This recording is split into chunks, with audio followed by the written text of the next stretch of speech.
Look, if you want a dictatorship, at least give the people, the hospitals, the schools, the roads, and don't kill people. Be a benign one. There's a discourse about that. I don't agree with it. I think that our own forms of democratic norms, African consciousness, that brings about institutions that we can use chiefs from Igbo land. What is wrong with having chiefs and their people discuss what is happening in their region in southern Nigeria? Nothing. Oh, hang on. So essentially what we're saying is that what was brought to us in terms of governance was then presented as though it was the better option. And it's not. That whatever you had was not working. Was not working. Because I had to hoodwink you into imagining that how you were educating your children, how you were farming the land, how you were trading. Remember, Africa had one of the most sophisticated methods of trade that the world has ever seen. They were exporting to Europe. And this was happening, that there were systems of government which were operating. People knew how to rule. There was fairness. There was justice. It was happening, whether you want to admit it or not. So what was presented was a better way.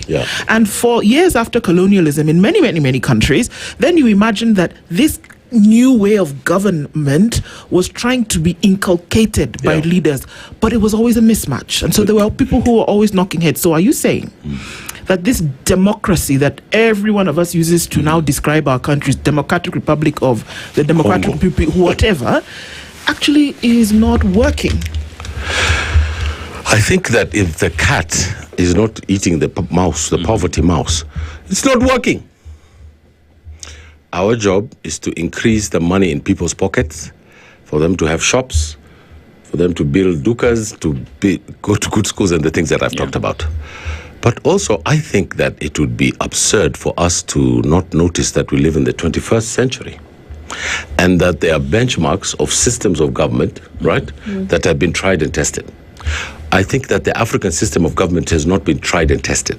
And it cannot be exclusive because, there's no Garden of Eden back in Africa. Well, maybe they won't allow it, Hashi, because they know it will work. But once it works, then a lot of the folks who are still trying to come back and court the African girl then will be locked out. Ahmed Cesar said, that book is called Return to My Native Land. He was criticized by a guy called Frantz Fanon, who said, there's no Garden of Eden in Africa. We were butchering each other just as much as other people were butchering each other. So there's a danger of returning to Afrocentrism. And then we find out that the human condition, because we're all humans, that the human condition is this, that we had Shaka Zulu, who came all the way to Kambani here. We had all these African despots.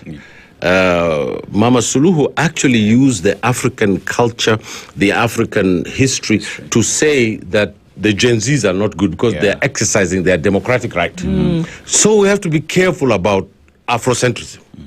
But we have to be of an African consciousness.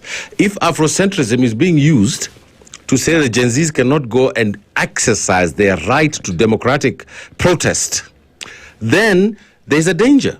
So we have to be smart. We have to use the allegory of the cat and the mouse. But if the cat doesn't find the mouse in the house, he finishes him. And the guy is sitting reading his newspaper, the cat will eat the owner of the house. We have to get a balance of the right for Ahmed Hashi to come and express himself and for the government to do its job.